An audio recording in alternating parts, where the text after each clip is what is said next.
เดี๋ยวพวก8 10 m per ong nấu vọt chả ra chả con đào pokok 80 m nấu ngày $23 2015 màu phi 3 នាទី 2 នាទី 3 នាទី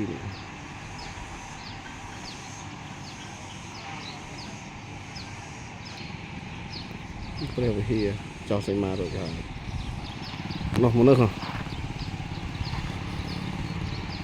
មិនតូចទេព្រះអង្គនោះមកលើមនុស្សកំពុងតែធ្វើរនាំងបាំងជារូបរាងចេញជារូបរាងព្រះអង្គហើយវត្តខ្ចាស់ត្រាស់ខ្ចាស់ណាស់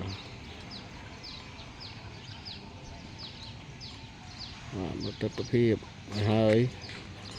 កំពុងតែសាងសង់នៅ23 តុលា 2025ទីកាត់ក៏ថតលេងទៅអ្នកថតពាក